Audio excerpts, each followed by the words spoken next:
Sir Prem sir Prem Dhruva Sarja Prem sir ಧ್ರುವ ಮತ್ತು ಪ್ರೇಮ್ ಅವರಿಬ್ಬರಿಗೂ ಅಭಿನಂದನೆಗಳು.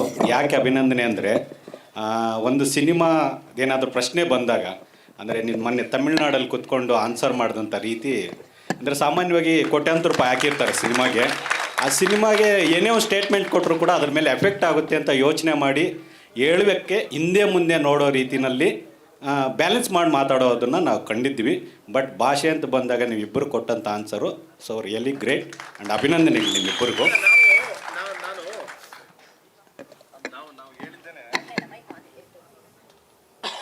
ನಾವು ಹೇಳಿದ್ದು ಯಾರಿಗೂ ಹರ್ಟ್ ಆಗಬೇಕು ಅಂತಲ್ಲ, ನಮ್ಗೆ ಹರ್ಟ್ ಆಗಿದೆ. ಸೊ ಅದಕ್ಕೆ ಆ ಥರ ಮಾತಾಡಿ ನಮ್ಮ ತಾಯಿ ನಮ್ಮ ಕನ್ನಡ ನಮ್ಮ ಲ್ಯಾಂಗ್ವೇಜ್ ಅಂತ. Thank you. ಅದನ್ನು ಎಲ್ಲರೂ ಅಲ್ಲೂ ಅಷ್ಟೇ ಎಂಟೈರ್ ಮೀಡಿಯಾ ಬಂದ್ಬಿಟ್ಟು ಯಾರು ಲೈಕ್ ಇದಾಗಿ ಯಾರು ರೆಬಲ್ ಆಗಿ ಯಾರೂ ಮಾತಾಡೋಕ್ಕೆ ಹೋಗಲಿಲ್ಲ. ಸೊ ಅಗ್ರಿ ಅಂತ ಒಪ್ಕೊಂಡ್ರು ಅವರು. ಎಸ್ ಅಗ್ರಿ, ಯಾಕೆಂದರೆ ಅದು ಟ್ರೂ ಅಲ್ವಾ. ಸೊ ಈಗ ನಾನು ಹೋದ ತಕ್ಷಣ ಲೇಟ್ ಆಯಿತು ಪ್ರೆಸ್ ಇದ್ರಲ್ಲಿ, ನಾನೇನು ಅಲ್ಲ, ಸಾಮಾನ್ಯ ಒಬ್ಬ ನಿರ್ದೇಶಕ. ಬಟ್ ನಾನು ಹೋದ ತಕ್ಷಣ ಕೇಳಿದೆ, sir if you any late ನನ್ನಿಂದ ಲೇಟ್ ಆಗಿದೆ, ನನ್ನ ಟೀಮಿಂದ ನಮ್ಮ ಕೆವಿನ್ ಪ್ರೊಡಕ್ಷನ್ ಆಗಲಿ ನಮ್ಮ ಟೀಮಿಂದ ಲೇಟ್ ಆಗಿದೆ, ಸಾರಿ ಸರ್. ತಪ್ಪೇನಿದೆ ಸರ್ ಅಲ್ವಾ? ಸಾರಿ ಕೇಳೋದು ತಪ್ಪೇನಿಲ್ವಲ್ಲ, ಅದೇನು ದೊಡ್ಡತನ ಇದಾರೆ, ಅದು ದೊಡ್ಡ ಬೆಳೆ. ಅದಕ್ಕೆ ಕಮಲ್ ಸರ್ ಒಂದು ಸಾರಿ ಕೇಳಿದ್ರೆ ಸರೋಗಿರೋದು ಅಂತ ಕೇಳಿದೆ ಅಷ್ಟೇ ಪ್ರೀತಿಯಿಂದ. ಬಟ್ ಅವರು ಅಗ್ರಿ ಮಾಡಿದ್ರಲ್ಲ, ಇರೋರಲ್ಲ ಅವರು ಅಗ್ರಿ ಮಾಡಿದ್ರು ಅದನ್ನ, ಅಷ್ಟೇ simple. Sir Ramesh Aravind sir ನಿಮಗೆ ಒಂದು ಪ್ರಶ್ನೆ. ರಮೇಶ್ ಅರವಿಂದ್ ಸರ್ ಪ್ರಶ್ನೆ.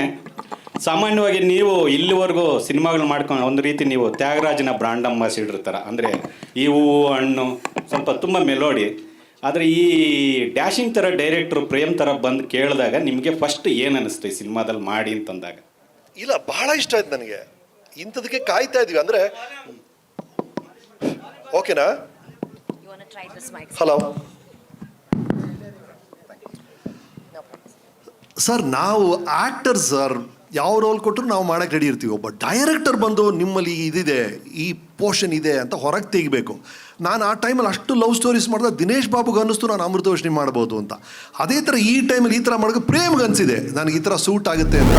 ಹಾಗಾಗಿ ಡೈರೆಕ್ಟರ್ಸ್ ಎಲ್ಲ ಡೈರೆಕ್ಟರ್ಸ್ ಕೈಲಿದೆ. ಆ್ಯಕ್ಟರ್ಸಿಂದ ನಾವು ಏನು ಮಾಡ್ಬೋದು ಅಂತ we are just like clay, ಯಾರು ಹೆಂಗೆ ಬೇಕಾದ್ರೂ ಮೌಲ್ಡ್ ಮಾಡ್ಬೋದು.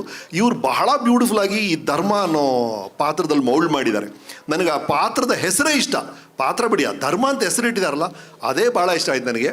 ಎಲ್ಲವೂ ಅಚ್ಚುಕಟ್ಟ ನಡಿಬೇಕು ಅಂತ ಕೇರ್ ಮಾಡುವಂಥ ಕ್ಯಾರೆಕ್ಟರ್ ಏನೇನಾಗುತ್ತೆ ಅಂತ ನೀವು ಚಿತ್ರದಲ್ಲಿ ನೋಡ್ತೀರಿ. ಭಾಳ ಇಷ್ಟ ಆಯ್ತು. ನಮ್ಮ ಯೂಟ್ಯೂಬ್ ಚಾನಲನ್ನು ಸಬ್ಸ್ಕ್ರೈಬ್ ಮಾಡಿ ಹಾಗೂ ಫೇಸ್ಬುಕ್ ಮತ್ತು ಇನ್ಸ್ಟಾಗ್ರಾಮನ್ನು ಫಾಲೋ ಮಾಡಿ.